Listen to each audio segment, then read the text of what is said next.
سنو، یہ بھی تو ممکن ہے کہ تم نے مایوس ہو کر جو دعا مانگنا چھوڑ دی ہے وہی تمہاری قبولیت کی دعا ہو۔ جو چیز تمہیں شدت سے چاہیے وہ تمہیں تب ہی ملے گی جب تم اس کے لیے ہاتھ اٹھا کر فریاد کرتے رہو گے۔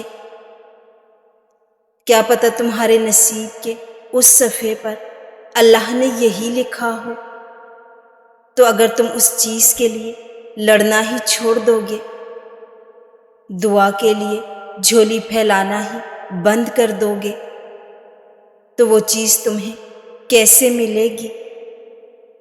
اللہ پاک قرآن میں فرماتا ہے کہ انسان کے لیے وہی کچھ ہے جس کے لیے وہ کوشش کرتا ہے، اور دعا وہ کوشش ہے جس پر اللہ پاک خوش ہوتا ہے، راضی ہوتا ہے۔ اور دعا کی طاقت تو یہ ہے کہ اللہ اسے کبھی نہیں موڑتا، اور جو بہتر ہوتا ہے اس پر کن فرما دیتا ہے، اور جو بہتر نہیں ہوتا اسے ہمارے حق میں بہتر بنا دیتا ہے۔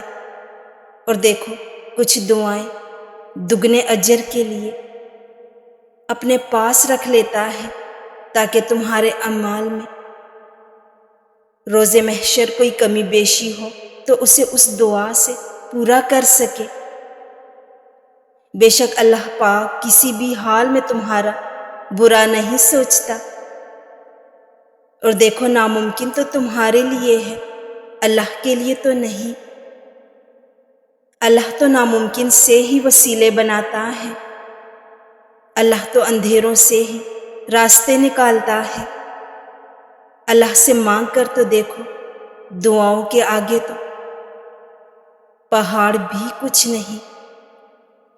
اللہ سے نا امید کیسے ہو سکتے ہو تم؟ اس کے لیے تو بس ایک کن کی بات ہے۔ ہاں، وہ تمہیں قلیل مشکلات سے ضرور گزارے گا تاکہ تم طویل سجدوں کے لطف سے آگاہ ہو سکو۔ اور دیکھو، وہ تمہیں دکھوں سے بھی اسی لیے گزارتا ہے تاکہ تم سکھ کی اصل قدر و قیمت جان سکو۔ زندگی کا ہر وہ لمحہ جو تمہیں سجدہ کرنا سکھا دے، ہر وہ درد جو اللہ پاک کے آگے رونا سکھا دے، ہر وہ آزمائش جو اللہ کے قریب اور دنیا سے دور کر دے، یقین جانو تم پر اللہ پاک کی عطا ہے، فضل اور نعمت ہے۔ اور جان لو، اللہ تم پر تمہاری رضا کے راستے تب بند کرتا ہے جب وہ چاہتا ہے کہ تم اس کے راستے پر دوڑے چلے آؤ۔ وہ تمہاری دعائیں اس لیے اپنے پاس سنبھال لیتا ہے تاکہ تم ان کی التجا لے کر بار بار اس کے روبرو جاؤ۔ وہ اگر آزمائش دیتا ہے تو تمہیں اس پر پورا اترنے کی ہمت بھی دیتا ہے۔ وہ کبھی بھی تمہیں نا امید اور مایوس نہیں ہونے دیتا۔ جن دعاؤں کا آغاز یقین سے ہوتا ہے ان کا اختتام ہمیشہ قبولیت ہوتا ہے۔ یقین سے ناممکن کو ممکن اور لا حاصل کو بھی حاصل لکھ دیا جاتا ہے۔ وہ جانتا ہے کہ صبر کی راہ آسان نہیں ہوتی،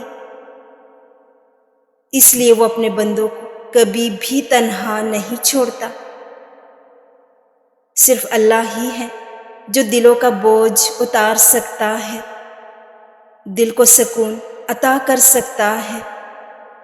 جب خالق سے دل لگا لیا جائے تو دل اتنا پریشان نہیں ہوا کرتا، کیونکہ اللہ پاک کو پھر ہم ہر وقت اپنے پاس پاتے ہیں۔